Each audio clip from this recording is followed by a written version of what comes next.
Hello, my name is Amr El Shwail. Last semester I graduated from community college with a degree in computer systems and information technology. I am a part-time student trying to take a cybersecurity certificate this semester. I am working as a manager of a restaurant.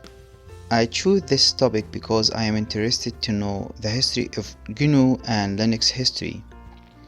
Today I would like to introduce my report about Revolution OS film documentary. So let's begin. Revolution OS is a feature-length documentary that traces 20 years of history of GNU Linux, the free software movement, and the development of open-source programming. This documentary presents a story about programmers and hackers and their competition to break free from Microsoft monopoly. The film consists mostly of interviews with the key players in open source movement, hackers and entrepreneurs such as Richard Stallman, Michael Timmins, Linus Torvalds, Larry Augustin, Eric Raymond, Bruce Bryans, and Frank Hacker. Also, the film begins by setting the stage of history by showing the beginnings of software development, and then presents portion of an open letter to hobbyists written by Bill Gates in the mid-1970s, which fiercely challenged free software and argued for an end to software piracy, especially its products. This message is the beginning of discussion among programmers that has continued since its publication until now, about whether programs should be protected from copying or distributed as free of charge. In 1984, Richard Stallman established the GNU General Public License and copyleft concept after leaving MIT to devote his life to developing free software. The GNU project is a base of the free software movement and the punch against Microsoft. It's a system similar to Unix, except that it's an operating system based on decentralized and freely distributable model. In 1991, Linus Torvalds, a 21 years old student in Finland, created the Linux kernel. This program formed the base of a more coherent operating system that could be a legitimate competitor to Microsoft Windows. During the Linus Torvalds interview, he discussed his development of the Linux kernel as well as naming of GNU Linux controversy, including its commercialization.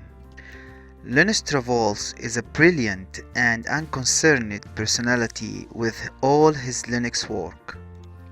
The film also deals with some of the ideological aspects of open source versus communism and capitalism, and on several aspects of the development of GNU Linux.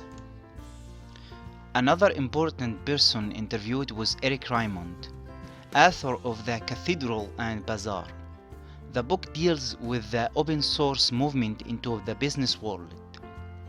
Also, the film showcased Eric Raymond's approach as someone who took the foundation of free software and make it more acceptable to software manufacturers. One direct result of his writing was the transformation of Netscape into an open source product. Also, it features an interview with Michael Timmins, founder of Cygnus Solution, the first company based on GNU technology, who tells how he met Stallman and obtained an early copy of Stallman's GCC. Moreover, Larry Augustin, who established VA Linux Systems, one of the first companies based on Linux, which recorded in 1999 the highest opening price by $299 per share.